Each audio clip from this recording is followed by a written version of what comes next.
Welcome, everybody, to the Australian Institute of International Affairs. My name is Bryce Wakefield. I'm the Chief Executive Officer of the Institute. And before we get started, I'd like to pay my respects to the elders, past, present, and future of the Ngunnawal and Ngambri people on whose land we meet tonight. And I'd also like to welcome both people here in the room and also those watching us on Zoom at any time during the event. If you have a question, please type it into the Q&A and we'll read it out for you, perhaps. It's my absolute pleasure to invite to the Institute my very good friend, Professor Paul Midford. You will have seen his bio online, so I don't need to go in detail, but in short, Paul has had a very long and illustrious career, focused on a range of Japanese defense and security issues, public opinion, Japan's relations with other states. He recently wrote a book about that, to which I was fortunate enough to contribute. And tonight he's going to be talking about the Senkaku Islands confrontation and how it affects Japan's defense. Paul, as I said, has held a number of positions.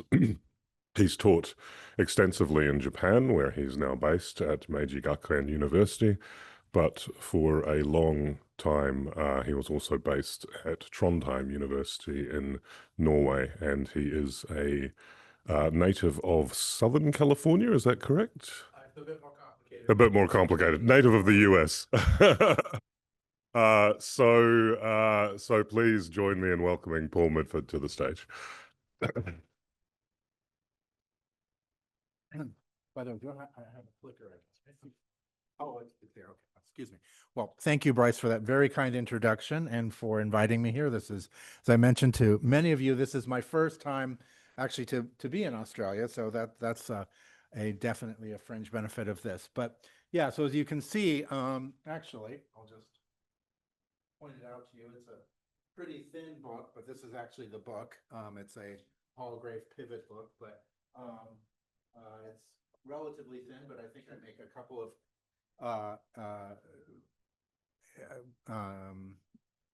distinctive arguments that haven't really been made before. The main overall argument is that this new confrontation we've seen since 2012, that basically the status quo of the islands changed around 2012, and since then we've had a new status quo of continuous confrontation, China continuously challenging Japan's control of the islands, and that has led to a transformation in Japanese defense. But that's also a transformation, as we'll see, that has some real limits as well as kind of new possibilities for the Japanese self-defense forces.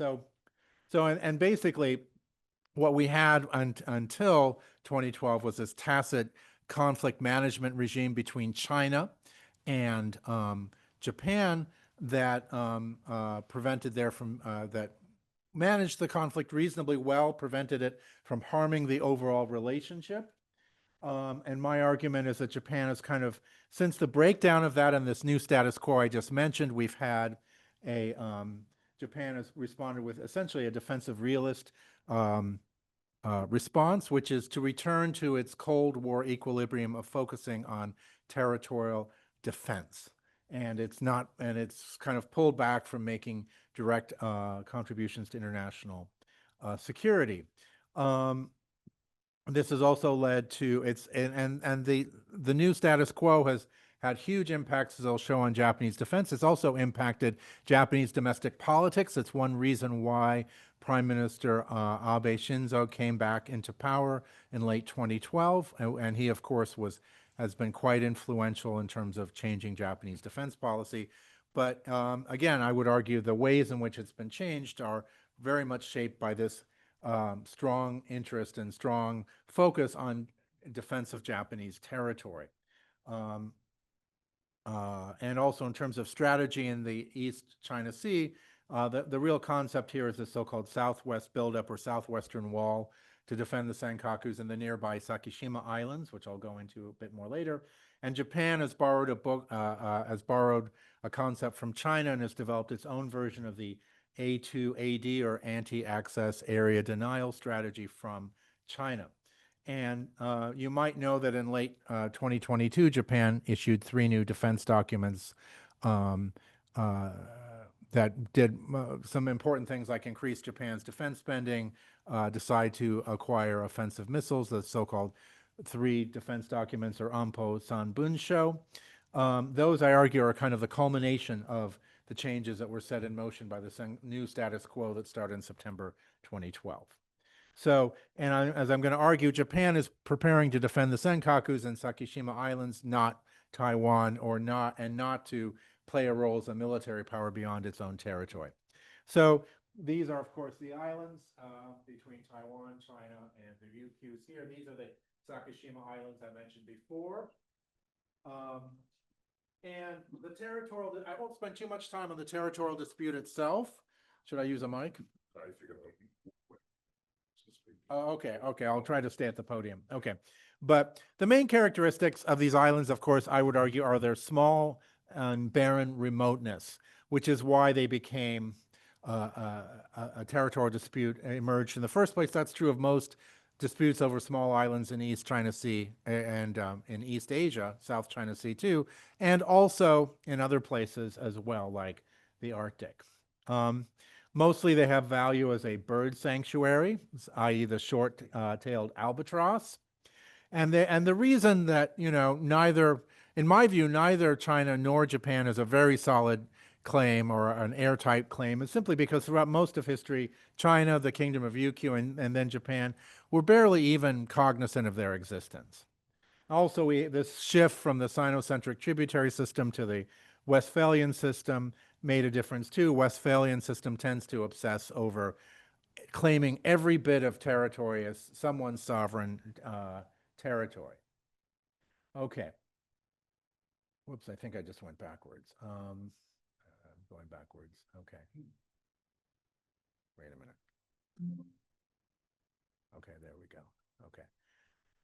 Okay.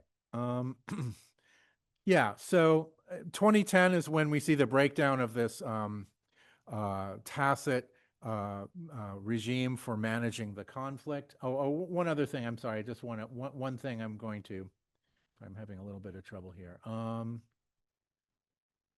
Yeah, okay, yeah. So one thing, I won't talk too much about the history, but I'll make one kind of original claim I make is that the dispute really emerges at the end of the 60s and early 70s, not, I would argue, because of reports of possible oil deposits near the islands. This is kind of a talking point on Japan's side that the Republic of China, Taiwan, suddenly laid claim to the islands around 1969, 1970, because of the possible oil deposits in the water and the seabed nearby, but rather because of the reversion of Okinawa from U.S. control back to Japanese sovereignty, which meant the U.S. Would no longer control these islands and return them to Japan. And that caused the Republic of China then to lay a territorial claim to them, and that in turn, then the Republic of China, the People's Republic of China, which basically had a Me Too foreign policy on these territorial disputes, doing whatever the Republic of China did, also laid claim to them. And we've seen increasing obsession in both countries over these islands. This has long been true in China, but it's also been true in Japan since 2010. Michael O'Hanlon, in his book, The Senkaku Paradox, which is not about the Senkakus, it's about obsessing over small stakes or crises over small islands, small issues. But for him, the Senkakus are kind of the paradigmatic example of obsessing over small stakes. It's a uniquely dangerous dispute because it's the only one in East Asia territorial dispute as such that where the U.S. is essentially automatically obligated to become involved because the U.S. does not take a position on sovereignty over the Senkakus. Same is true with the Spratly Islands in the South China Sea. but the U.S. is obligated to defend Japan's control of the islands, even while the U.S. is neutral and who has sovereignty. That's due to an accident of history we can talk about later. Now, Japanese public opinion is overwhelmingly skeptical about the utility of military force or the utility of military force overseas for various foreign policy objectives like promoting human rights, promoting democracy, suppressing terrorism or WMD proliferation. But it does believe that military force has utility for defense of Japan. And this is what I called in an earlier book from 2011, the Japanese public's attitudinal defensive realism. So they support the SDF and its use to defend Japanese territory. And Japanese overwhelmingly believe that the Senkaku Islands are Japanese territory and support use of force to defend them. So this is an example. This is from 2010 when the conflict management regime was starting to break down. And as you can see, I'll try to, okay, maybe this is a good idea. Strengthening, well, let's see here, 18% stationed the SDF on these islands. I should mention the islands, as part of this conflict management regime, have been left in their pristine state, undeveloped, no deployment of any Japanese government personnel or troops or anything. So 18% of respondents wanted to deploy the SDF to help defend Japan's control. 24% wanted to deploy the Japanese Navy. 31%, so over 40% want to involve the SDF. And another 30% want to strengthen the role of the Coast Guard in guarding the island. So over 70% want a kind of physical coercive response, it's a strengthened physical coercive response to Japan's challenge to China's challenge to Japan's control. And while another 9%, let's see here, continue with the current guarding measures by the Coast Guard. By comparison, talk with China is within the margin of error, 1%. Let's see, where should I point this?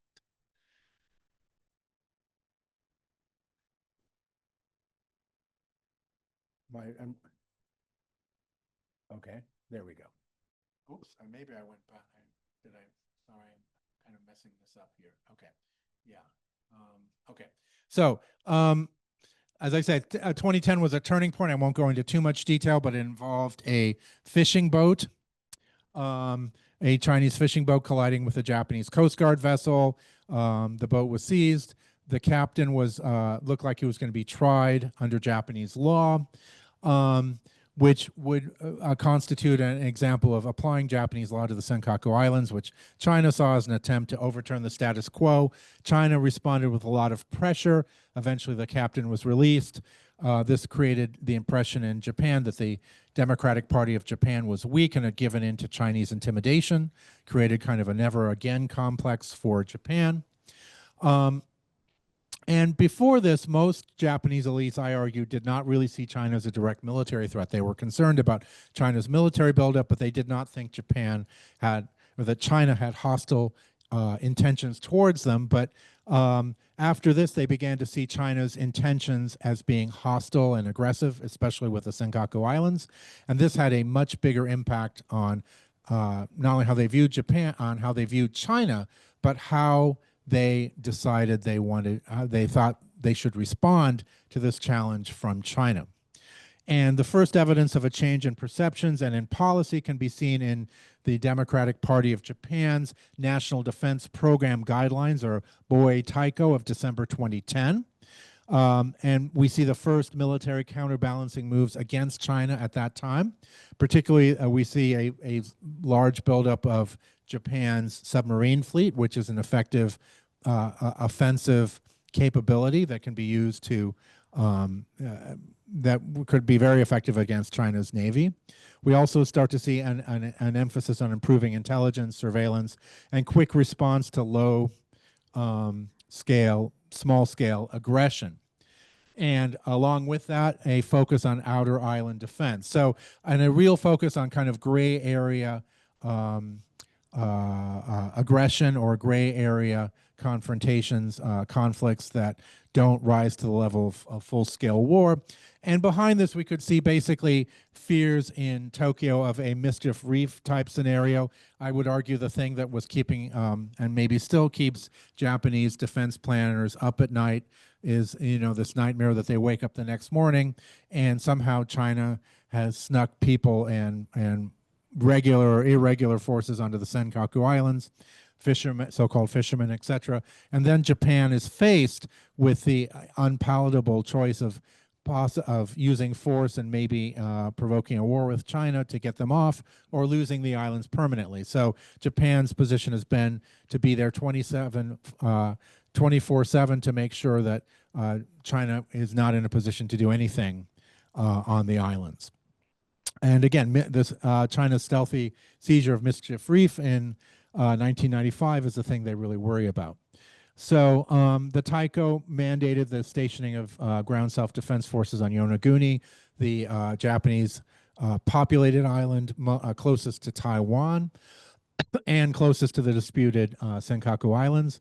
This was mostly for maritime surveillance, although theoretically it could also be used to deploy to the Senkakus in a crisis. That also mandated the creation of a dedicated amphibious assault unit in the Japanese in the ground self-defense forces, comparable in function to the U.S. Marine Corps. Eventually, this became the Amphibious Rapid Deployment Brigade, ARDB, or in Japanese, Suiyoku Kidodan. And again, this appears significantly focused on defending the Senkaku Islands, though there are also other remote islands too.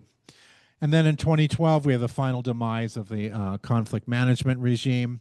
I'll just kind of skip over this due to lack of probably because I have too many slides and not enough time, but just simply say that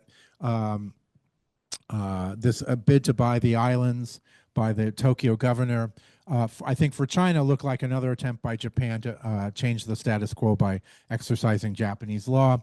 And this and China reacted very strongly when the Japanese government preempted Governor Ishihara of Tokyo by buying the remaining land on the islands, which again to China look like exercising territorial, exercising Japanese law. Ishihara wanted to develop the islands, and which was one of the big no-nos in the tacit management regime. But nonetheless, even though the DPJ government tried to prevent that, it was nonetheless seen as provocative by China. And this is the new status quo, right? So 2008 and below, and up to September 2012, when the Noda government purchased the remaining private land on the islands, what we see is almost no examples, a few rare examples of Chinese government vessels, so-called Coast Guard vessels and the like, entering the territorial waters, the red bars.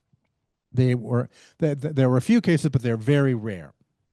But from September 2012, the status quo changes completely, and we see them going into the territorial waters almost every month, with like 2 exceptions. And it has more or less continued the same since July 2023. The blue line, by the way, are Chinese Coast Guard vessels in contiguous waters. That may also have a psychological effect on Japan, although there's nothing, under international law, they have every right to do that. But it's the red bars, of course, that represent the challenge to Japan's territorial control over the islands. To some extent, this reflects the nature of Western international law, whereby if you can demonstrate control over a particular territory, that gives you an advantage in terms of claiming sovereignty over it. And so the other side tries to disrupt that control, and that arguably is what China has been doing here in part. But in any case, my argument is that this is the new status quo that Japan has been reacting to, particularly the red bars. And this chart has been widely disseminated in English and in Japanese, and along with reports about, basically every month, Chinese Coast Guard vessels violating the territorial, what Japan sees as its territorial waters around the Senkakus. that is really what has driven this change in perceptions and Japan's defense buildup, I argue. So one consequence is that in this particular poll that was asked through 2016, Japanese public threat perceptions of China overtake those of North Korea, as you can see there, with the blue line being China, the orange line being North Korea. And broader changes that resulted from this new status quo were a few months after the new status quo happened. Well, first of all, Abe Shinzo defeated Ishiba Shigeru in the LDP presidential election and then won a large victory against the DPJ, and the LDP came back into power. And I would argue the emergence of this very hawkish second Abe cabinet was a direct result of, in part, I mean, obviously there are other causes too, but a major cause was this new status quo. Also, I would argue, as I mentioned earlier, Japan started increasingly returning to its Cold War equilibrium focus on defense of Japanese territory, and it stopped making direct unit-level contributions to global security, especially UN peacekeeping operations. It withdrew from its, when Abe came into power, Japan was participating in 3 of these, the most it had ever, the highest number it had ever participated in at one time. But already by May 2017, Japan returned to PKO 0 for the first time since the early 1990s, with no unit level SDF units on the ground participating in UN peacekeeping. Also, there was a deglobalizing of the U.S. of the Japan-U.S. alliance, I would argue. There was a withdrawal from overseas deployments outside of East Asia in support of U.S. military operations, particularly the withdrawal from Iraq already. That came before, but the withdrawal of by the DPJ from the Indian Ocean refueling mission that the MSDF had been carrying out for the U.S. military in 2010. And although at the time the LDP promised to restart it once Abe came back into power with this new status quo, they didn't do that. And when you had a new U.S.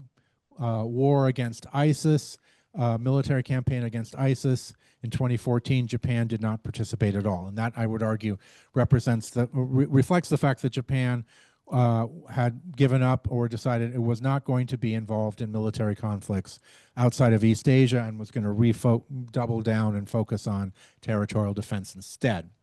Now, the next National Defense Program Guidelines, National Security Strategy in 2013 under Abe are quite similar in a lot of ways to the 2010 NDPG, although it's clearer in calling China a revisionist non-status quo power, something they'd been not so clear about before. And it also emphasized, or it also focused on China's ADIZ that covered the Senkaku Islands and was also seen as quite threatening. This is just obviously a map of the, it is a map of the ADIZ, which is this, Japan's ADIZ, and then the overlapping EEZ claims, exclusive economic zone claims. The fact that they don't align, the EEZ claims and the ADIZ claims, could also be rather destabilizing. So to get to kind of the heart of the matter, since 2012, Japan has been engaged in this military buildup in the Ryukyu Islands in the East China Sea. Again, in 2015, we have the Yonaguni bases established, first as a maritime surveillance unit, and then an ASDF air defense radar is deployed, and more recently an electronic warfare units deployed as well. We also have, although it's not deployed to Yonaguni, we have the amphibious assault brigade established in 2018. We have missile buildup, which I'll talk about in the next slide. This is particularly key and worth emphasizing. The buildup of Japan's Coast Guard. In April 2016, it launched a new flotilla exclusively dedicated to defending the Senkakus. It originally consisted of 12 ships, including 10 new 1,500-ton fast patrol ships, which were armed, fairly well armed for Coast Guard vessels, including helicopter carrying vessels. This involved transferring ships from other regions. More recently, in 2021, they upped the ante by deploying a 6,500-ton ship to this flotilla, and they're building a 30,000-ton Coast Guard ship that will be deployed by 2029. So they're actually continuing to strengthen this over time. And by comparison, the rest of the entire Okinawa division is substantially smaller and weaker than is this division. So this is an emphasis, and this is so they can be around the islands 24/7, ensuring Japan's control of the islands. And this is not cheap. And when nationalists talk about, the waters around the islands being a treasure trove of hydrocarbons and fossil fuel resources, et cetera, oil and gas, I don't think that's true. But even if you think that, this is costing Japan a lot. Of course, it's costing China a lot to challenge this as well. But if there were any kind of economic rationale to this territorial dispute, it's almost certainly overwhelmed by the costs of actually trying to defend one's claim to them. Now, Japan's also built up its missile deployments in the Ryukyu Islands, and has established, as I mentioned earlier, this anti-access area denial capability. It's done so principally with these truck-mounted T-12 surface-to-ship missiles and then anti-aircraft missiles deployed to Amami Oshima, north of Okinawa Island itself, and then Miyakojima also, and Ishigaki in 2023. Now, the range of these T-12s is only about 200 kilometers, although they are getting ready to deploy a new generation that has a range of 1,000 kilometers. And they're also eventually may start deploying them on planes and ships, as well as these ground-launched truck-mounted missiles. Japan is also developing a hypervelocity gliding projectile missile and procuring air-launched anti-ship missiles with a range of up to 900 kilometers. And they're being developed domestically and imported from the US and Norway. And these are designed they've explicitly been justified as a way to prevent China from seizing the Senkaku Islands, and particularly as a way to defend Japan's control without having to deploy the SDF, because if the SDF deploys to the Senkaku Islands, then they're vulnerable to China's A2AD capabilities, anti-ship missiles, etc. So I would argue this represents a shift from forward defense that Japan pursued in the years immediately after the end of the Cold War, and a return to the Cold War era doctrine or posture of deterrence by denial. And in fact, even the most recent documents are pretty clear about this, that Japan is focusing on deterrence by denial, territorial defense, not forward defense.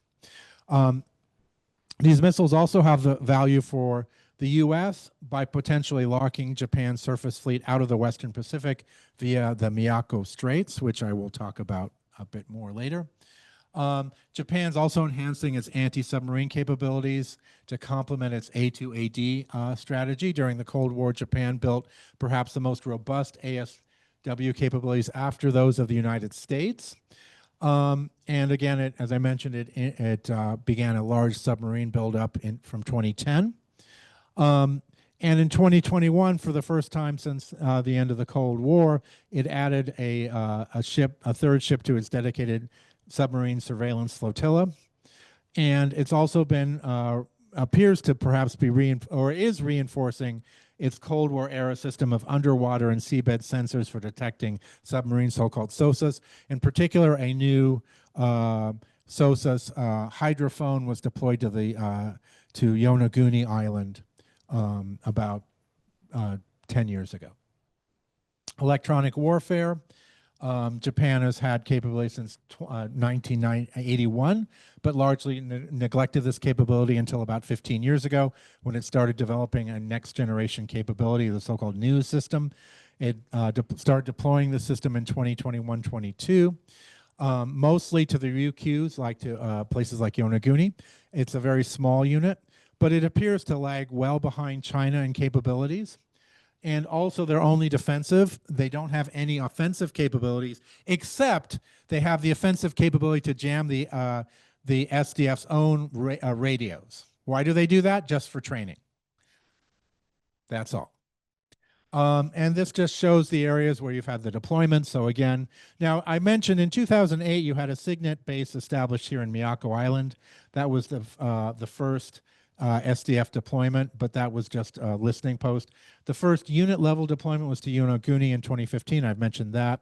And then the anti-ship and surface-to-air missile deployments to Amami Oshima, to Miyako, and then in 2023 to Ishigaki. And more recently also, yeah, and 2024 here to Okinawa as well. So, and this just gives the range. So the anti-aircraft missile ranges are pretty modest, but it's the T-12 anti-ship missile that's really important. And one thing you can see here is that Ishigaki is the key base because that's the only one that covers all of the Senkaku Islands with the T-12 missile. This is the 200-kilometer range missile again. This map is a little out of date. Last year, Japan deployed T-12s here, so you now have another green line here. So that means now the Miyako Straits between Okinawa and Miyako are now entirely covered by this system. So, but this is basically what it looks like now with that one difference. Now this is also, I have another chapter in the book where I talk about how this has affected Japan's offensive missile debate. Japan has long had a defensive strategy of no development of offensive capabilities. Over time, that has gradually eroded and changed. Japan has very small aircraft carriers, in-air refueling capabilities, etc. But one area that had not changed was the non-acquirement of offensive missiles. But from 2018 to 2022, you have LDP policy committees calling on Japan to acquire missiles that can target enemy bases. Now, Komeito, their coalition partner, was very reluctant to go along with this, but over time it gained some traction. But my argument is that actually that's a capability explicitly to attack bases on foreign territory. But the acquisition and development of so-called standoff missiles, increasingly long-range anti-ship missiles for defense of the Senkakus, was not controversial and did not provoke debate at all because it was specifically tied to defense of Japan. And even before this debate was settled in 2022, the acquisition of these missiles, the new hyperglide vehicle I mentioned, the extension of the T-12 to 1,000 kilometers out, which had already been decided around this time before 2020. Those capabilities would give Japan some residual capability to attack enemy bases. And that was not controversial at all because, again, it appeared to be tied to defense of Japan's outer islands. Whereas the decision to acquire Tomahawk missiles, which have a much longer range and was not explicitly tied to that, was much more controversial. But so my argument is that this basically defense of the Senkakus helped to erode the taboo against acquisition of offensive counterstrike capabilities. So the culmination came in 2022 with the new national security strategy, the new National Defense Strategy, which replaced the NDPG I mentioned before, and then the Defense Buildup Plan. And so again, this went beyond the emphasis on longer range standoff missiles in the 2018 NDS and committed to acquiring a modest counterstrike capability, 400 Tomahawks that could attack targets well inside of China and North Korea. There's also this emphasis on deterring attacks on Japan, but not on others. Taiwan is mentioned in these documents, NSS, NDS, but only as an important for Japanese security. There's no discussion about any way in which Japan would help to defend them. There's a commitment to increasing defense spending by 60%. It's not doubling, by the way, it's only 60% increase. Because under the NATO standard, Japan was already spending 1.3, 1.4% of its GDP on defense, and now they're raising it to 2%. That's about around a 60% increase. But that was explicitly justified as giving Japan the ability within 5 years to defend its territory autonomously. That's explicitly spelled out in these documents. So again, I would argue this is more about doubling down on territorial defense. It's not about Japan deciding to play a role beyond Japanese territory. Okay, basing problems. Now, just to briefly talk about some of the issues, the new bases on Miyako and Ishigaki are small. The T-12 missiles are mobile truck launched, but their ability to roam beyond the bases is questionable due to local civilian concerns and opposition. And it's hard to deploy them near civilian areas anyway, because if you have a counterstrike and civilians are killed as a result, that's a big problem. Japan has 2 layers of missile defense that partially compensates for this. On the other hand, China, as an anonymous Pentagon official told me, is a tomahawk sponge. It can probably absorb lots of them and has very good missile defense anyway.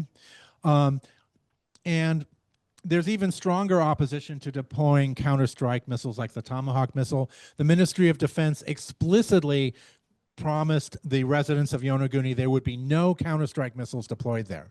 That's a sign of how strong the local opposition has been and how it's forced the MOD to make that kind of commitment. There's also been a lot of issues regarding MOD mismanagement. At one point, all the weapons were removed briefly from the Miyako base because of residents not being told, basically not being transparent about what weapons were going to be deployed and when. And exercises are difficult around populated areas, reducing the readiness in Ryukyus and elsewhere. So throughout Japan, between 2009 and 2022, there were only 5 cases in which the SDF was able to have an exercise involving the Patriot missile defense batteries, the PAC-3s, outside of bases. Why? Because local cities and communities said, no, we don't want them here. And these are defensive missiles, right? These are things that presumably are defending those communities. And you can imagine that it's much harder to do that with more offensive types of weapons. So that's a big challenge. And, that does arguably reduce the readiness of these units to act in an actual crisis. This is the Miyako Island Missile Base. This is the Ishigaki base, really the key base. I took a picture when I was there last summer. So in conclusions, the ongoing Senkaku confrontation since 2012 is characterized by regular Chinese patrols around the Senkaku territorial waters, and this has catalyzed a transformation in Japanese defense strategy, contributed to the birth of the second Abe administration, contributed to deglobalizing the U.S.-Japan alliance and Japan's withdrawal from unit-level participation in UN peacekeeping operations, although this is also complemented by the U.S. attempted, maybe emphasis on the word attempted, pivot to Asia. And this prompted Japan's emerging A2AD strategy over the Ryukyu and Senkaku Islands. It eroded the taboo against acquisition of long-range missiles. And it returned to Japan's defense strategy to the Cold War equilibrium of focusing on territorial defense, but now it wasn't focused on Hokkaido, but on the Southwest Islands. Although it also involves more partners than just the U.S., although none of those partners, including Australia, as far as I understand it, are committed to helping defend Japanese territory in a crisis. They do a lot of useful things. You have joint military exercises for, training troops and building readiness, maybe military technology transfers, joint weapons development like the Italian, UK, Japanese 6th-generation fighter. Those sorts of things are very valuable, but that's not they're not an alliance. I think we all understand that. And again, they have no real commitment to defending Japan or vice versa. Now, has Japan committed to defending Taiwan? You hear a lot of voices in the US and even some in Europe saying, yeah, we think so. My answer is no. The only partial exception might be the closing the Miyako Strait to Chinese military traffic. That arguably is not allowed under international law. That could be considered a violation of international law. They are not a Japanese internal strait. That's international waters. But Japan really considers them an internal strait. So I could see them closing that. That would be the main thing that they would do. There's been open political debate about the importance of Taiwan for Japan's security since 2021, but no debate really about defending Taiwan. One statement by former Prime Minister Aso being an exception. Not even former Prime Minister Abe went that far. 2020, sorry, it should be 2022. those documents mention Taiwan, but they don't mention defending Taiwan, and they also explicitly, by the way, renounce preemption. Counterstrike capabilities is justified entirely for deterring attacks on Japan itself. If China were to attack U.S. bases in Japan during a Taiwan conflict, my argument would be Japan would use its counterstrike capabilities, would be limited to trying to reestablish, attempting to reestablish deterrence, and they would be aimed at the bases from which those attacks came or related infrastructure. And Japan would remain focused on territorial defense. Now, that said, let's admit, war is inherently unpredictable. So, it's possible Japan might become more involved. But one thing I can say for sure is that Japan is not preparing for that. It's not deploying the capabilities. It's not having the debate about it. If it becomes more deeply involved in a Taiwan conflict, it would really be by accident, not something it's planning to do. So again, its envisaged capabilities are optimized for defending the Senkakus and Ryukyus, not Taiwan, and there's only very limited overlap. Regarding the Ukraine war, I would argue it has had a real impact on Japanese defense, but mainly in the direction of doubling down on territorial defense. So Japan sees itself as a potential victim of a Ukraine-like attack, rather than seeing itself as a savior of others. One top Japanese former ground self-defense forces general made the point that in a Taiwan conflict, Japan's role would be like that of Poland relative to Ukraine. It would be maybe as a place where supplies could be a logistical hub, but that would be it. And I would also add one other thing about this that's important to emphasize is that yeah, so you have this transformation, but it's a transformation focused on territorial defense, which means that hawks in Japan who might like Japan to play a larger military role regionally or over Taiwan have not been empowered by this change.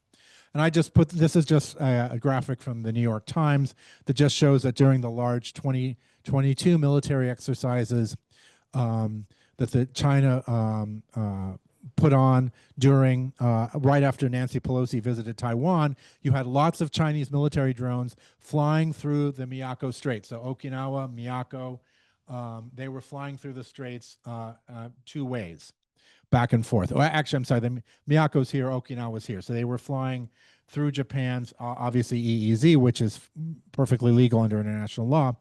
But they did have it was a significant route for the exercises. You could imagine might be a significant route in an actual conflict, and that might be something that Japan might try to shut down. Okay, well, thank you for listening. And also, as a reward for listening, if you're interested, there's the QR code for the book and a discount on the book. Thank you very much.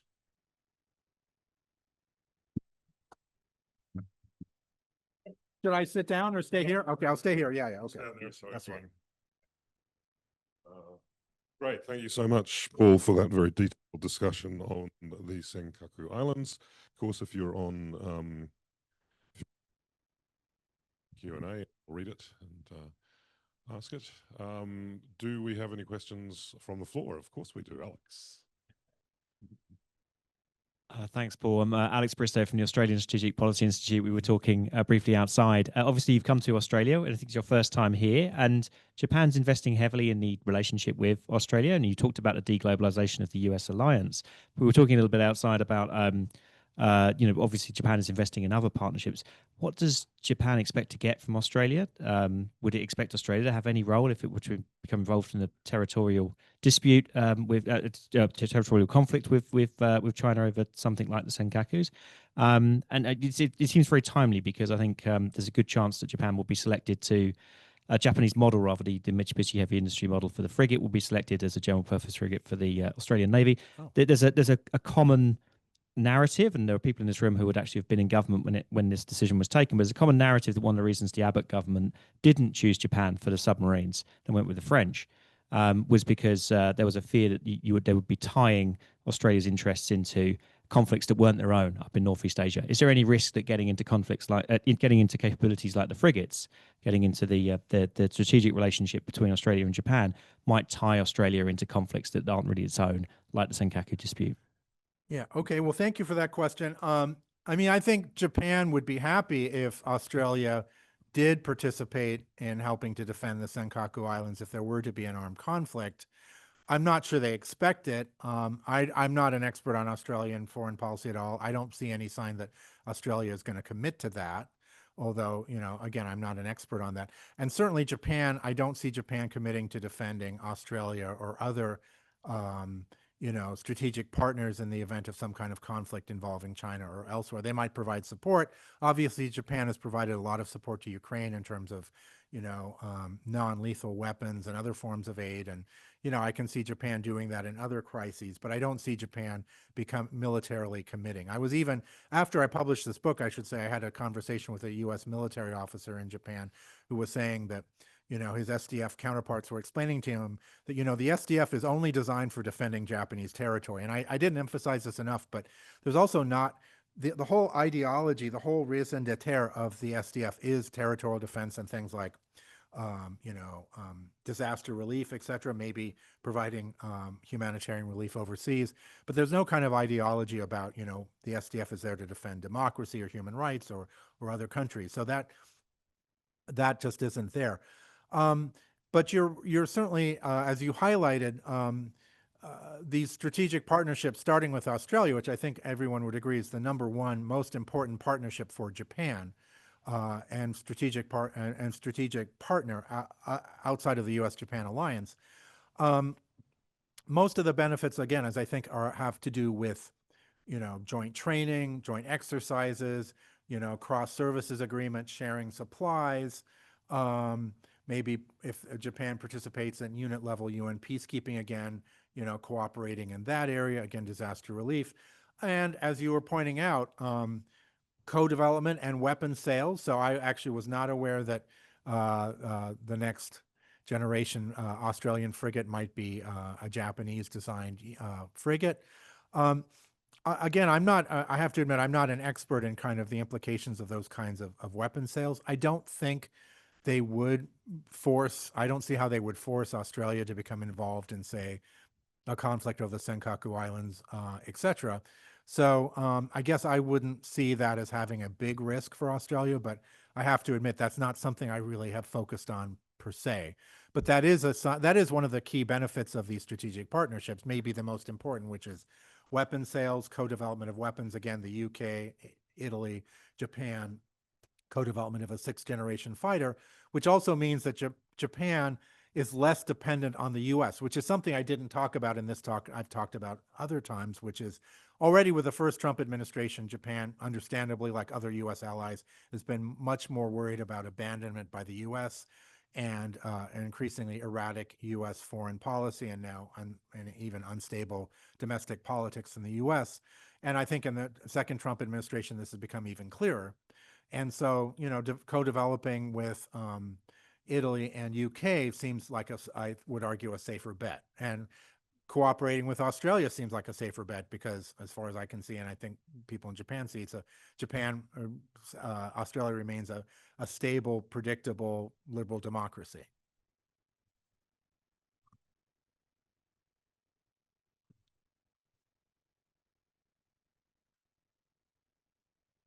Hannah Bly, I've got my own consultancy here in Australia.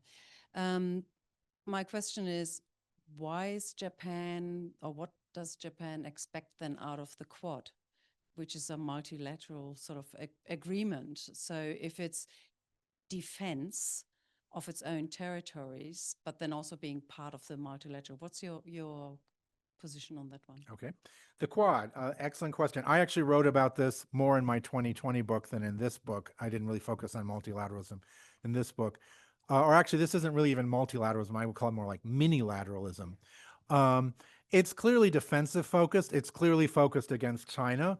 But again, it's not an alliance. I don't see there's no obligation for the parties to defend each other. Of course, you have the US, Japan alliance, you have the AUKUS alliance, you have those, but you have, again, no tie between Japan and Australia.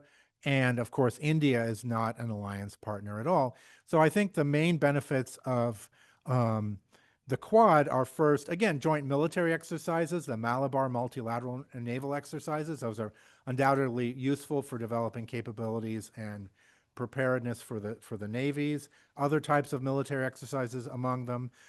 Again, transfer of weapons, weapons sales, co-development, military technology sharing, and then finally, like political balancing. I mean, the Quad is taking positions against what China is doing in the South China Sea and the East China Sea by issuing statements and criticizing China, kind of signaling. So that's also an important part of the Quad. And I think that's also an important part of all these security partnerships too, is kind of signaling and sending political messages, including a lot of these like ship visits and port visits, joint exercises. They also have that signaling role, I would argue.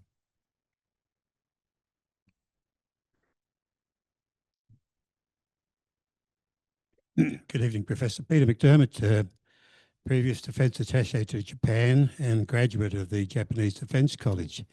I must say that during my time at the Japanese Defence College, you whispered the word China because they was fearful of that country, fearful of the threats, and that's in the early 90s.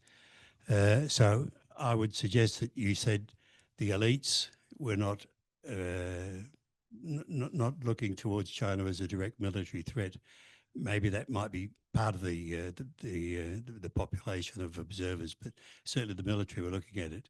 Also, I note that the Senkaku business was alive and well in the early 90s. I flew over there with the Japanese MSTF aircraft there, and there were Chinese ships at that time. So it's been going for a long time. But my question is this, that if we in Australia are being monstered by the Pentagon to commit to assisting the United States in Taiwan, and we have a number of analysts in Australia saying that if Australia does not assist the US in the event of any action over Taiwan, that would be the end of the ANZUS Treaty. I would suggest that if there were action against Taiwan by the United States would expect Japan to be there. You got any comments on it? Yeah, okay. I can respond to that. Those are all very good points. I think in a way that was addressed in the 1997 U.S.-Japan revised defense guidelines. Before then, there was a lot of concern because there were cases where U.S. pilots were going down and civilian hospitals in Japan were refusing to take them. And, there were issues about whether ports in Japan would accept U.S. naval vessels and civilian airports could be used by the U.S. military. The guidelines went some way to addressing that so that U.S. would have much better access to civilian facilities in Japan, although even now sometimes that seems to be an issue. But I think that's one way that they address that. But and also then there's the issue of, can the U.S. use its bases in Japan to help defend Taiwan? Now, that's not automatic, actually, but it's extremely likely. So when people like Abe say, a Taiwan scenario is a scenario for the U.S.-Japan alliance, I think first and foremost what that means is that the U.S. will be able to use its bases to help defend Taiwan. But I'm not, first of all, I don't see, I've never seen very explicit calls from the U.S. for Japan to be militarily involved, partly because I think those at the embassy in Tokyo and elsewhere understand that that's not something Japan is planning to do. And also, this is a much deeper level of commitment because, again, you're talking about Japanese potentially giving their lives to defend another country. And I say that even though Taiwan is the most popular country in Japan. It is a very beloved country. Even on the left as well as on the right. So if there was a country Japan wanted to defend, it would be Taiwan. But that said, there's no indication that they are willing to do that. Would it put the alliance at risk? Maybe. But I think for Japan, that is just that would really be a bridge too far in terms of Japanese actually, Japanese spilling blood and dying for that. And it also, of course, depends what China does. I mean, China might not attack U.S. bases in Japan. They might think they might be able to win without doing that. And if they do that, then it's even harder for Japan to really be involved in any military way at all. And China might try to deter Japan from participating by not attacking bases in Japan. Great question for me. Yeah. This is a very cohesive argument, very interesting argument that that you're putting forward, that the transformation of Japanese defense is really about the protection of Japanese territory above all else. I'm wondering, and you know what I used to write about, so at the risk of sounding like a one-trick pony, where collective self-defense fits in here, because that happened smack bang in the middle of this problem, right? If the Senkaku's kicked off around 2010, I think the collective self-defense debate was what, 2015? Collective self-defense is a mechanism that is, if you're reading it properly, I would argue exclusively for the defense of other countries, not your own. So where does that concept fit within the development of what you're pointing out here? Yeah, okay, that's a really good point, and I didn't have a chance to talk about that. First, actually, there is an interpretation in the LDP and COMATO that says it's actually collective self-defense. It's actually an extension of individual right to self-defense, because it's only countries whose survival Japan depends on for its own survival, and obviously the bar for exercising is very high. But putting that aside, it's interesting that there is not a single mention of collective self-defense in the three documents. I would argue, and this is something, I make this point in the book, this is something overlooked. I would argue Kishida actually buried the whole concept. I mean, it exists legally. Yes, Japan legally can defend other countries that are attacked, although there is a problem with Taiwan because Japan does not recognize Taiwan as a country. So there is an issue about whether they can legally defend Taiwan if they don't see it as a country. But putting that aside, I don't think that's the big issue. The bigger issue is that, again, I don't think Japan, they have the legal right to do so. That doesn't mean there's a political consensus that they will do so. And I think also the big controversy around the whole concept when it was enacted by Abe demonstrates that. And in fact, if you look at the way that Abe sold it, tried to sell it to the public, to a skeptical public, it was only partly successful. He kept saying, they were saying things like, in order to defend the Senkakus, we have to have the right to collective self-defense, which doesn't make any sense. You should be able to justify that under the right to individual defense. So it was not sold as, although it was part of the legislation, it was not promoted as we need to be able to defend other countries. That was buried politically. And I would argue that Kishida buried it politically when he was in office by not talking about it. And this is crucial because, you know, I've had some debate with others who say, well, Japan doesn't want to provoke China by saying we're going to defend Taiwan. They don't have to now. They could have said in those three documents, particularly the NSS, Japan has the right to defend, could emphasize that Japan has the right to defend other countries whose survival is vital to Japan's survival, maybe even in the sentence or two after talking about Taiwan, and they could have sent a deterrent message to China that we will defend Taiwan. They didn't do that, and I don't think that's an accident. I think that reflects the fact that they're not interested in making a threat that they will help to defend Taiwan. So I think that in complete absence of any discussion of collective self-defense in those three documents is not accidental. It has meaning. That's how I would see it. Thanks, Gregos, and thanks, Paul, for a very good talk. I'm from the Social Cyber Institute. Yes. So in May this year, Japan passed a law on active defense of cyberspace. And I don't know that I heard you mention active defense a lot.